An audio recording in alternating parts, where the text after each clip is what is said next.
안녕하세요. 저는 경기도 성남시에 살고 있는 주부입니다. 저는 유튜브 사연을 자주 듣는 애청자이기도 한데요. 유튜브 사연을 들으면서 어떨 때는 가슴 아프다. 또 어떨 때는 바보같이 왜 저러고 있어. 정말 답답하네. 또 어떨 때는 아싸 글쓴이님 잘했어. 이렇게 응원을 열심히 해준 적도 있었죠. 저 또한 이렇게 사연 속의 주인공이 되면서 최근에 정말 황당하고 어이없는 일을 겪어 사연을 보내게 되었는데요. 저의 인생을 이렇게 뒤죽박죽 뒤집어 놓은 주인공은 바로 제 남편입니다. 정확히 말하자면 전 남편이죠. 바로 이 인간 때문에 온 집안이 쑥대밭이 되고만 사건들이 있었습니다. 지금부터 바로 그 이야기를 해볼까 합니다. 저는 대기업 생산직에 다니는 친한 친구의 소개로 전 남편을 만나게 되었습니다. 누구나 그랬겠지만 처음 본 그 사람은 참 순수하고 착한 사람이었어요. 4살 차이는 환상궁합이라는 말 있잖아요. 남편과 저는 딱 4살 터울이었고 그만큼 오빠처럼 잘 감싸주고 가끔은 아빠처럼 듬직한 모습을 보여주며 저에게 헌신을 베풀던 남자이기도 했습니다. 그렇게 우리는 1년 정도 연애를 했고 서로의 마음이 진심이라는 걸 확인하고는 100년 가약을 약속했어요.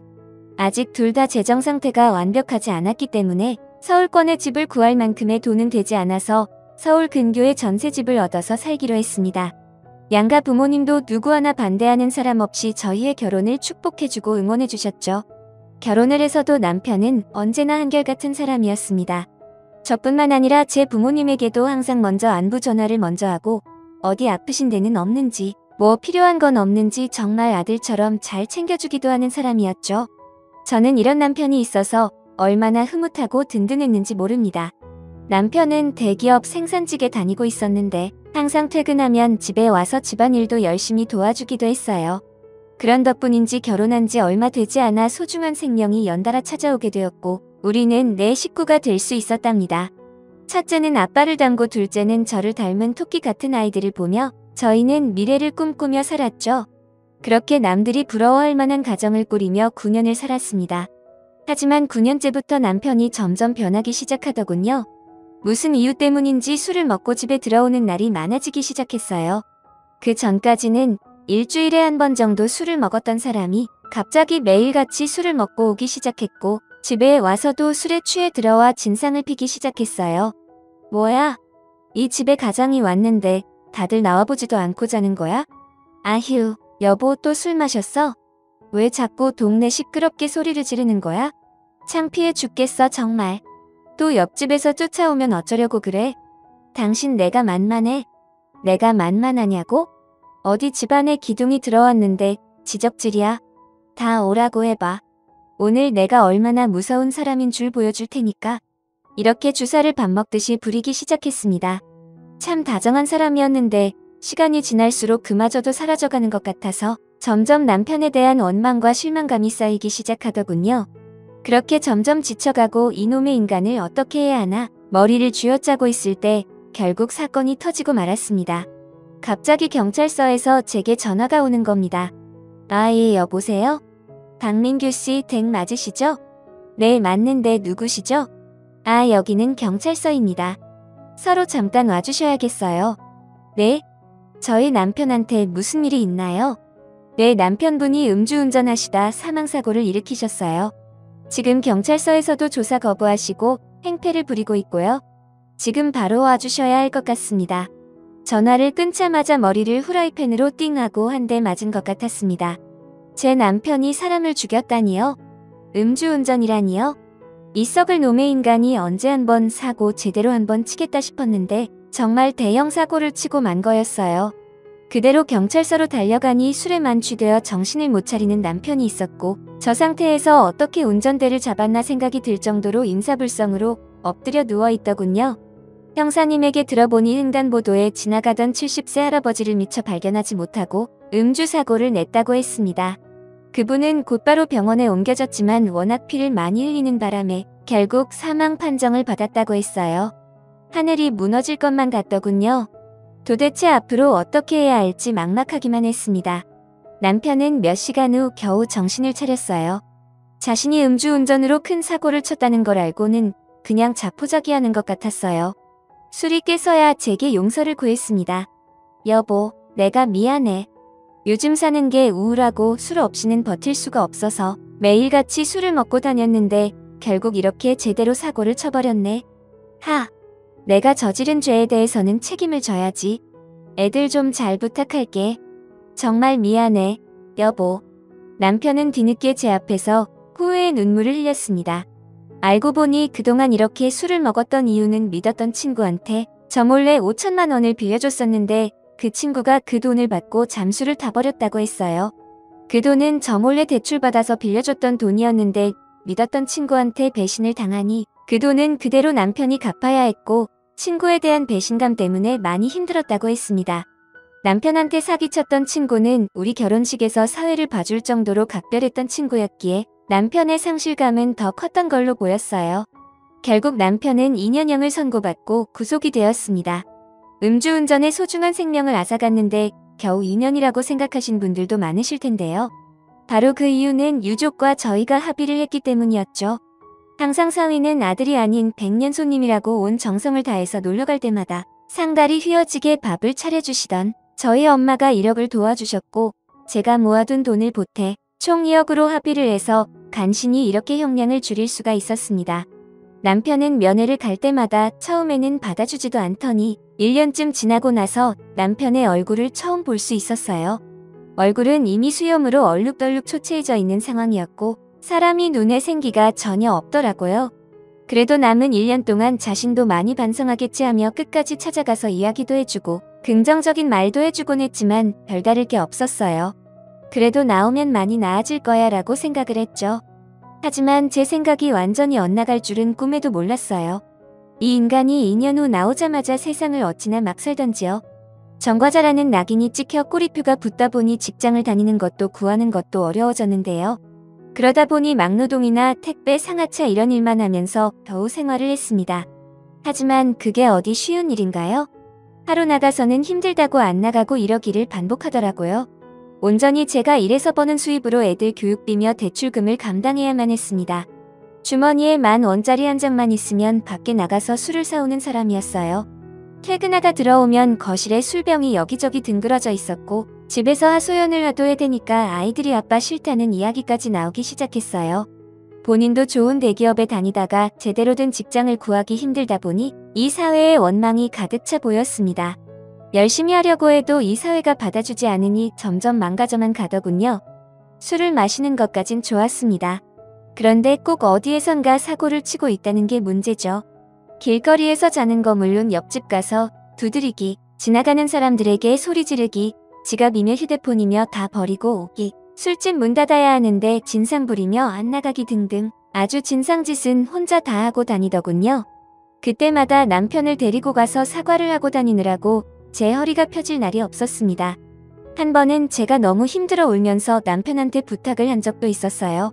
여보, 제발 예전으로 돌아오면 안 돼? 우리 아이도 둘이나 있는데 어떻게 키우려고 그래? 도대체 요즘 왜 이렇게 갈피를 못 잡는 거야? 당신이 뭘 알아? 재수없게 교도소까지 가서 인생 말아먹은 내 심정을 당신이 알아? 피해자 가족들도 생각해야지. 그분들은 무슨 죄가 있어? 당신은 음주운전을 했고 그로 인해서 사람이 죽게 됐잖아. 그러면 사죄하는 마음으로라도 더 열심히 살아야지. 계속 술만 이렇게 퍼마시고 다니면 어떡해? 애들이 도대체 뭘 배우겠어? 듣기 싫어. 당장 나가. 싫으면 나가라고? 그놈의 피해자 나도 지긋지긋하다고? 누구는 뭐 사람 치고 싶어서 쳤어. 우리 엄마가 전 재산 탈탈 털어서 우리 모은 돈까지 다 끌어모아서 당신 꺼내줬으면 적어도 우리 가족들에게는 피해주지 말고 살아야 하는 거 아니야? 지금 나도 일하느라고 우리 애들 엄마 아빠가 봐주고 계시잖아. 그럼 데리고 오든지 누가 해달라고 했어? 왜 나한테 희생을 강요하는데? 에이, 재수가 없으려니까 당신 또 어디 가는 거야? 항상 이런 식으로 소리를 고래고래 지르며 싸움이 끝나게 되니까 저도 어느 순간부터 말을 섞을 생각조차 없어지는 느낌이었어요. 아이들이 이런 싸움의 소리를 듣는 것도 원치 않았고 저도 감정적으로 너무 힘들어지니까 모두 놓아버릴까? 라는 생각도 들었거든요. 혼자서 이혼 서류를 떼와서 보다가 접었다가 다시 펼쳤다가 넣었다가를 반복하면서 얼마나 많은 고민을 했는지 몰라요. 언제까지 이렇게 살아야 할까? 라는 생각에 힘들어하며 살고 있었는데요. 불화가 계속되니 이혼이라는 단어가 계속 머릿속에 맴돌더라고요. 이대로 아이들이 아빠 없이 살아야 하나? 라는 생각과 나는 언제까지 이렇게 살아야 하나? 이런 생각이 교차적으로 들면서 저의 머리를 혼란스럽게 만들었어요. 안 그래도 모아둔 돈 전 재산을 탈탈 털어서 합의를 보느라고 당장 생활도 힘들어졌고 저희 엄마까지 전 재산을 도와주시느라 도움을 받는 게 쉽지 않았습니다. 그래서 시댁에도 연락을 드려보았지만 시댁 상황도 형편이 좋지 않은 상황이었기 때문에 미안하다는 말만 반복하시더라고요. 아이들 보기도 부끄럽고 이 사람이 언제 마음을 잡으려나 기다리는 것도 한계가 오던 어느 날 모르는 여자한테서 전화까지 왔어요. 여보세요? 민규씨 일어나 봐요. 아, 민규씨 아내분 맞으시죠? 네, 그런데 누구시죠? 아, 여기 술집입니다. 남편분이 술을 너무 많이 드셔서 일어나질 못하시네요. 저희도 다른 손님 받아야 하는데 이분 어떻게 할까요? 경찰서에 보낼까요? 아, 제가 갈게요. 어디 술집이죠? 그렇게 주소를 받고 찾아간 곳은 다름 아닌 여자들을 옆에 앉혀놓고 술을 마시는 그런 건전하지 않은 술집이었어요.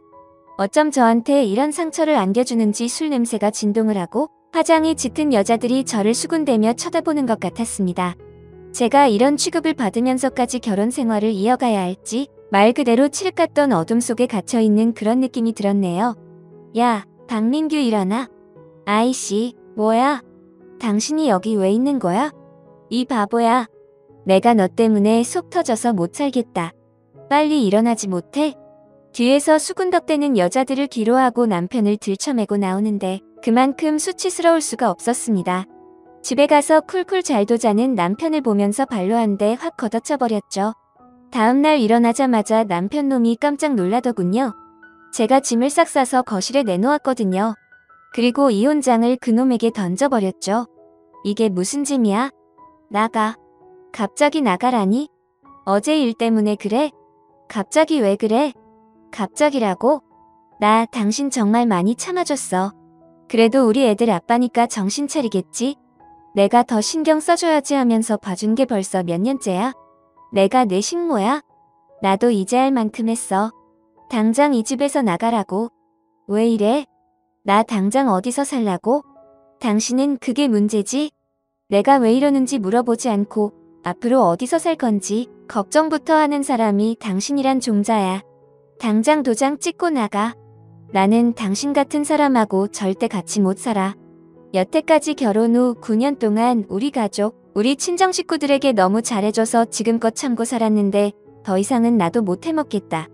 9년 이후 너 친구한테 사기당하고 음주운전해서 사고치고 합의해줘서 빨리 빼내줬으면 앞으로 열심히 살 생각을 해야지. 언제까지 사회 원망만 하면 살 건데? 그런다고 누가 널 생각해주고 도와준대? 이제 나도 지쳤어. 당장 이 집에서 나가줘. 너 우리 가족한테 전혀 도움 안 되는 거머리 같은 존재야. 제발 내 새끼들을 위해서라도 이혼해줘.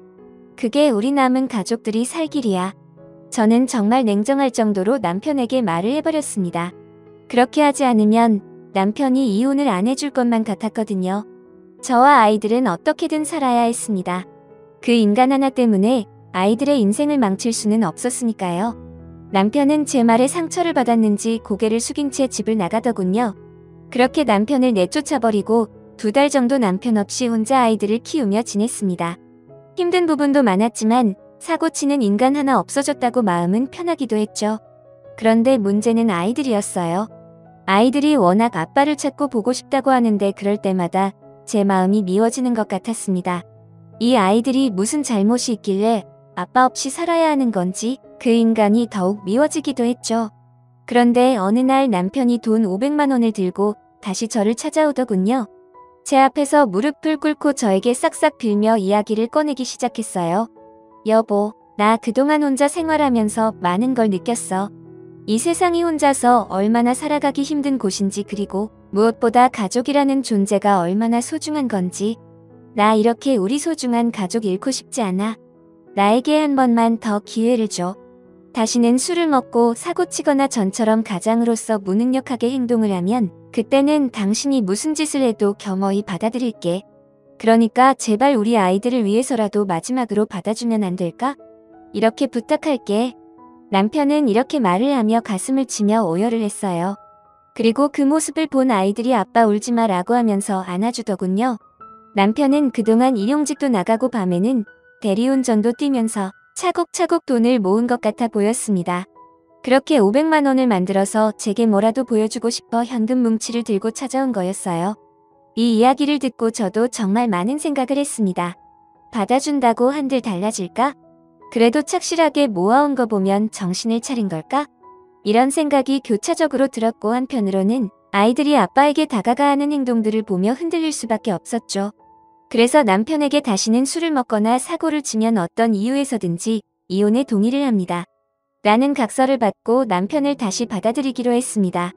아빠와 같이 다시 살게 된다고 하니 아이들도 너무 좋아했고 남편은 그 이후로 정말 착실하게 사는 모습을 보이더군요.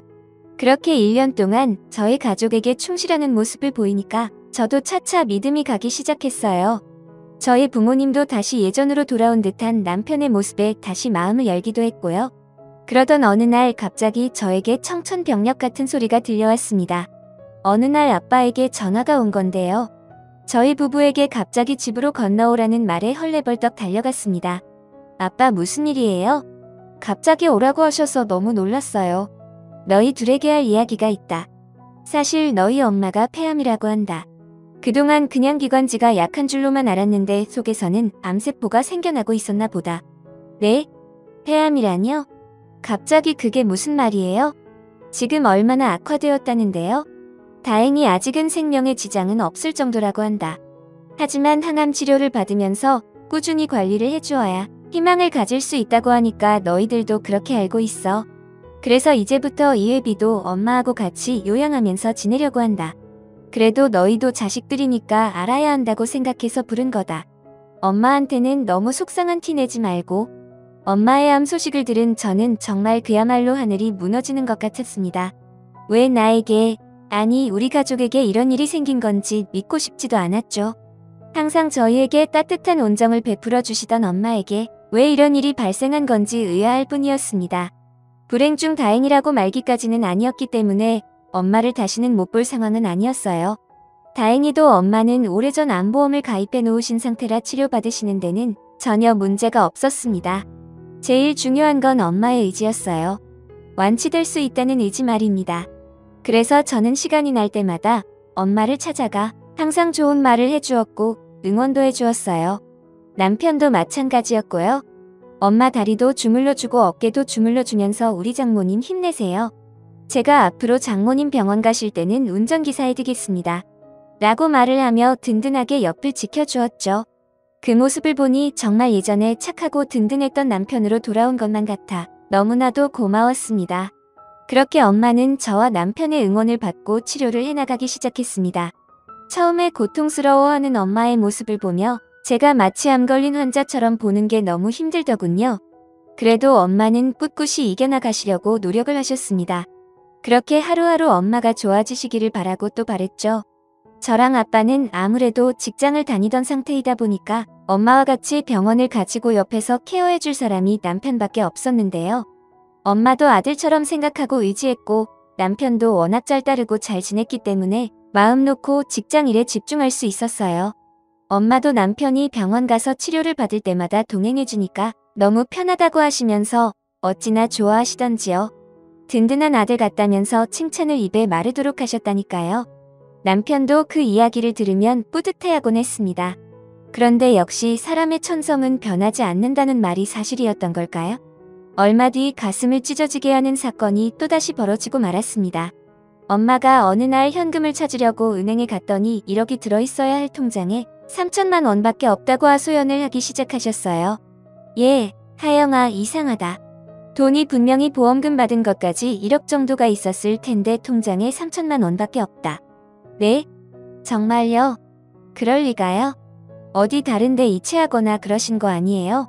글쎄, 그래서 통장 정리를 해봤는데 어제 날짜로 돈이 다른 데로 다 이체가 됐더라고. 엄마, 어제 병원 간 날 아니었어요? 맞아. 사실은 이 말하긴 좀 그렇지만 나는 박서방이 의심이 든다. 그래서 내가 경찰에 신고를 못하고 있어. 경찰에 신고를 해서 만약에 범인이 박서방이라면 또 문제가 일어날 수가 있잖아. 아휴, 어떻게 해야 되겠니? 네? 이 인간이 그런 거예요? 엄마, 내가 다시 전화 줄게요. 저는 엄마의 전화를 받고 곧장 남편에게로 전화를 걸었습니다. 하지만 전화를 받지 않았어요. 수십 통의 전화와 문자를 남겨도 전화를 받지 않았습니다. 한두 번도 아니고 어쩜 우리 가족들에게 이렇게 피해만 줄 수 있는 건지 정말 두 손 두 발 다 들고 싶은 심정이었어요. 그리고 한참이 지나서야 집으로 들어오더군요. 저는 그때부터 남편을 추궁하기 시작했어요. 당신, 우리 엄마 돈에 손댔어? 엄마 모르게 통장에서 돈 빼갔냐고? 그렇게 됐어. 미안하다는 말도 없이 아무렇지도 않게 응이라고 말하는 남편을 보고 참 어이가 없었습니다. 설마 했는데 엄마의 돈을 갈취한 사람 그 범인은 바로 남편 놈이었어요. 남편에게 어떻게 엄마의 비밀번호를 알아서 돈을 빼갔냐고 물어보니 장모님이 ATM 현금 인출기에서 돈을 인출하실 때 몰래 뒤에서 지켜보다가 비밀번호를 알아냈다고 했습니다. 그리고 엄마가 병원에 검사받으러 들어갈 때 가방이랑 휴대폰을 남편에게 맡기고 들어갔었는데 그때 엄마 지갑에서 카드를 빼내서 자기 통장으로 몰래 빼돌렸던 거였어요. 그리고 휴대폰에 문자가 오면 다 삭제하는 치밀함까지 보였더군요. 저는 언젠가는 들통이 날 걸 알면서 이렇게 대담하게 사고를 친 남편에게 물었습니다. 도대체 그 돈을 빼내서 어디에 썼냐면서 말이죠. 나는 크게 한 방 따서 당신과 장모님, 장인어른 돈방석에 앉혀드리고 싶었을 뿐이라고. 근데 재수없게 다 날리고 말았어. 당신 지금 미쳤어? 그 돈 우리 엄마 암과 맞바꾼 돈이야. 근데 그 돈을 도박으로 날렸다고? 넌 도저히 안 되겠다. 너 같은 쓰레기는 이 사회에 있을 자격이 없어. 이 나쁜 새끼. 남편 놈은 그동안 일을 나간 척하면서 병마장이나 인터넷 도박에 빠진 걸로 보였습니다.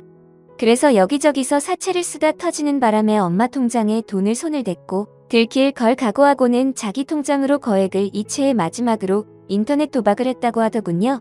들어보니 한 판에 500만 원을 걸 수 있는 무슨 바카라는 게임이라고 했어요. 저는 그 이야기를 듣고는 충격에 빠지고 말았습니다. 한 달에 200만 원도 못 벌어다 주는 사람이 1분에 한 번씩 하는 게임에 500만 원씩 베팅했다는 소리를 듣고 더 이상 사람으로 보이지 않더군요. 그동안 정신 차리고 열심히 살아가는 걸로 알았는데 뒤에서 이런 행동들을 하고 있었다는 게 정말 기가 차더군요. 천사의 모습을 보면서 뒤에서는 엄마의 보험금을 노렸던 거였습니다. 이 사실을 알고 엄마도 갑자기 들으면 충격받으실 것 같아서 조심스럽게 아빠와 상의한 후에 말씀을 드렸는데 어찌나 망연자실하시던지 아직도 그 표정을 생각하면 제 마음이 다 무너지는 것 같습니다. 아빠는 집으로 쫓아와 남편을 다그치기 시작하셨어요. 박서방, 어떻게 자네가 이렇게 뻔뻔하게 우리를 속이고 배신을 할 수가 있는가? 나는 자네를 아들처럼 생각했어. 장인어른 오해십니다. 저도 잘해드리고 싶어서 도박에 손을 댔는데 결과가 안 좋았을 뿐이라고요. 이놈아, 아직도 정신을 못 차렸어? 속일 사람을 속여야지. 어디 장모의 패한 보험금을 빼돌릴 생각을 해? 며칠만 쓰고 다시 넣어드리려고 했어요. 내가 돈이 어디 있어서 도박으로 번 돈을 누가 반가워한다고? 난 그래도 자네를 믿었네. 아니, 믿고 싶었네. 그런데 이렇게 뒤통수를 쳐? 자네 음주 사고 나서 합의 볼 때도 자네 기죽이지 않으려고 어떻게든 빼내려고 우리 전 재산 1억 전부 다 내놨네. 어떻게든 정신 차리고 다시 재기할 수 있게 도와주려고. 그런데 이렇게 뒤통수를 치냐 말이야? 아니, 그게... 죄송합니다. 한 번만 더 기회를 주시면... 됐네. 자네는 절대로 변할 것 같지 않구먼. 마지막으로 와서 자네가 어떻게 나오는지 보고 경찰에 신고를 할 건지 말 건지 생각을 해보려고 했는데 자네 하는 행동들을 보니까 전혀 반성하는 모습이 보이지가 않아. 지금 이 순간부터 자네가 한 일에 대해서는 책임을 져야 할 거야. 아빠는 그렇게 말씀하시며 집을 나가버리셨습니다. 그리고 저는 마음을 단단히 먹고 짐을 싸서 밖에 던져버리듯 남편을 쫓아내버렸어요. 저희 엄마 건강도 아직 다 돌아오지 않았는데 이런 상처랑 충격을 안겨준 것 자체만으로도 갈기갈기 찢어버리고 싶었거든요. 한시도 같이 있고 싶지 않았습니다. 그리고 스스로 화풀이도 했어요. 그때 다시 받아주지 말걸 1년 전 내가 받아주지 않았다면 우리 엄마가 이렇게 마음 아플 일도 없었을 텐데 하며 자책도 했습니다. 물론 엄마 아빠는 내 탓이 아니다. 사람을 잘못 만난 것뿐이다. 나쁜 꿈을 꿨다고 생각하셨구나 하면서 저를 위로해 주셨지만 제 화는 풀어지지 않았습니다. 그래도 애들 아빠라고 정신 차렸을 거라고 생각한 제가 너무 어리석게 느껴졌고 용서해주고 이해해줘봐야 아무짝에도 쓸모가 없구나라는 걸 뼈저리게 느끼게 되었거든요. 그리고 며칠 후 정말로 아빠는 금융사기로 경찰서에 남편을 고소해버리셨어요. 그 소식을 들은 남편은 다시 교도소에 들어갈 수도 있다는 생각이 들었는지 저뿐만 아니라 친정 부모님에게 가서 또다시 무릎을 꿇고 사정을 했지만 이번에는 눈 하나 깜빡하지 않았습니다. 그냥 제발 영영 교도소에서 나오지 않기를 바랬어요. 저는 곧바로 변호사를 선임해 이혼 소송을 걸었습니다. 남편이 또 이혼 도장을 찍어주지 않았거든요. 아이들이 있는 바람에 몇 달 걸린다고 했습니다. 하지만 저는 가만히 앉아서 기다리고만 있을 순 없었어요. 어떻게든 우리 가족을 배신한 남편에게 복수를 해주고 싶었습니다. 그래서 저는 사람들이 많이 보는 인터넷 카페, 맘카페 이런 곳에 수도 없이 글을 올려버렸어요. 어디 한 군데에라도 떠서 퍼지게 되면 남편은 얼굴 들고 다니기 힘들 테니까요. 그렇게 한 군데가 아닌 여러 군데에 이 사연을 전하기 시작했습니다. 장모님의 폐암 진단금 7천만 원을 빼돌린 전가자 남편이라는 타이틀에서 절대 벗어날 수 없도록 지금까지 있었던 일들을 세세하게 적어서 올렸어요. 그리고 그 글은 타고 또 멀리까지 전해지면서 남편 주위 사람들에게까지 알려지게 됐나 보더라고요. 솔직히 인터넷에 제 이야기를 올리는 건 사실 쉽지 않은 일이었어요. 저에게도 제 얼굴에 침 뱉긴 격이 될 수 있으니까요.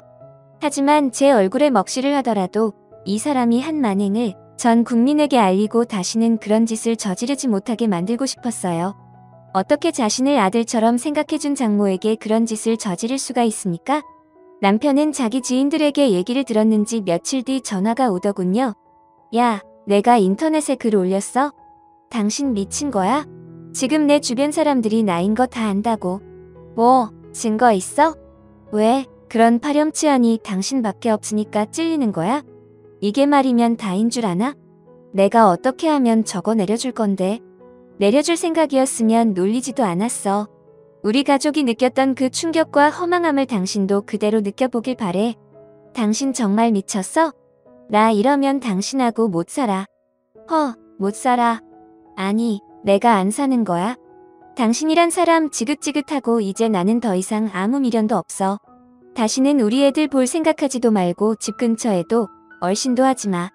그리고 저는 아빠, 엄마랑 같이 법률사무소를 다니면서 남편을 어떻게 하면 형량을 잔뜩 나오게 할 수 있는지, 얼마나 바닥까지 끌어내릴 수 있는지 최대한 상담을 받아보았고 결국 남편은 구속되게 되었답니다.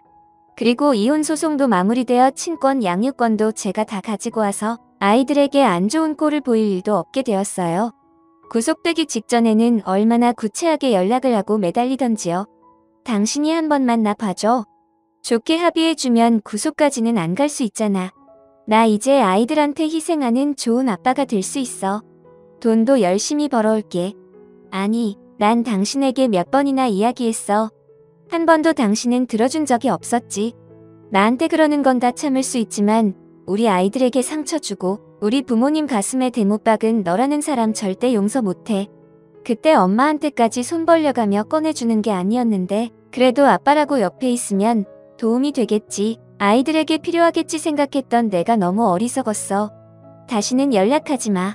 여보, 아니, 애들 엄마 한 번만 더 생각해봐. 싫어, 저리 가. 아우, 왜 이렇게 말을 못 알아먹어? 내가 내 새 식구 키우느라 9년 동안 희생했으면 된 거 아니야?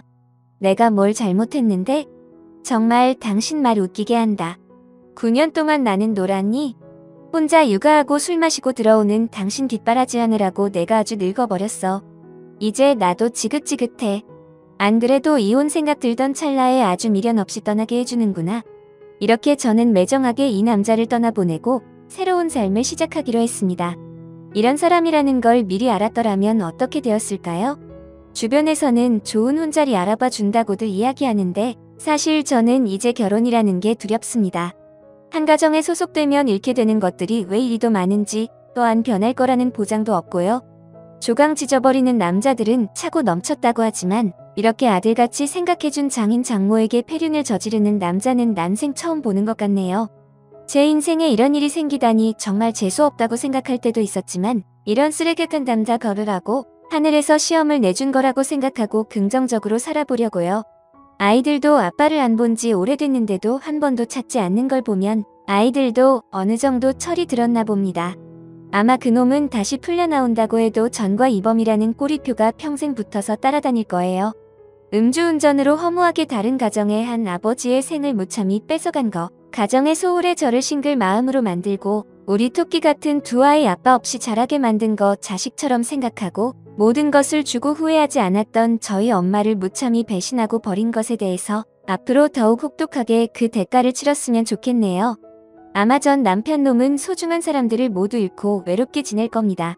요즘 TV를 보면 혼자 외롭게 살다가 고독사하는 남자들이 많던데요. 아마 그렇게 되지 않을까 싶네요. 제가 인터넷에 남편의 만행을 올려서 남편의 지인 사람들도 알게 돼서 몇 명 남지 않은 지인들마저도 남편을 손절할 겁니다. 이제는 정말 이 세상을 혼자 살아가야 할 거예요. 저희 부모님께서도 그래도 애들 아빠인데 너무 심하게 한 거 아니니 라고 말씀하셨지만 제가 그동안 남편 때문에 피 눈물 흘리고 가슴 아리한 걸 생각하면 이건 아무것도 아니라고 봅니다. 남의 눈에는 그저 힘들어 보이고 불쌍해 보일지 몰라도 제 눈에는 가정을 파탄낸 전과자일 뿐이에요. 그래도 제 소원대로 법적으로 이혼을 하고 교도소에 보내버렸으니 그나마 속이 시원하긴 합니다. 이렇게 저의 결혼 생활은 끝이 났습니다. 어떤 분들은 출소해서 전 남편이 해코지하면 어쩔 거냐며 걱정하시는 분들이 계시더라고요. 그래서 저는 다른 지역으로 이사를 가버렸습니다. 출소를 해도 쉽게 찾지 못할 곳으로 말이죠. 전화번호도 다 바꿔버렸고요. 지금은 두 아이 열심히 키우면서 혼자만의 생활을 즐길 것 같네요. 다행히도 저희 엄마는 항암 치료를 잘 받으셔서 거의 완치 판정을 받은 거나 마찬가지세요. 아직 제대로 완치 판정을 받으려면 2년이 남았지만 제발 하지 않도록 건강하게 사시려고 노력을 하고 계시고요. 오히려 그 전 남편 놈이 없으니 집안이 잘 돌아가는 느낌이 듭니다. 제 사연은 여기까지예요. 나쁜 짓을 하면 언젠가는 벌을 받는다고 하잖아요. 전 남편 놈이 딱 그 꼴이 된 게 아닌가 하고 생각하고 있어요. 그동안 얼마나 저희 가족들에게 못되게 굴었는지 평생을 후회하면서 산다고 해도 다는 못 바쁠 짐을 짊어지고 살아가겠지만 앞으로는 정신이라도 차리고 살길 바랄 뿐이네요. 여러분들 인생에는 저처럼 힘든 그늘 없이 꽃향기 가득한 좋은 날만 함께 하시길 진심으로 바랄게요. 긴 사연 들어주셔서 감사합니다. 다들 건강하시고 축복만 가득하시길 바라겠습니다.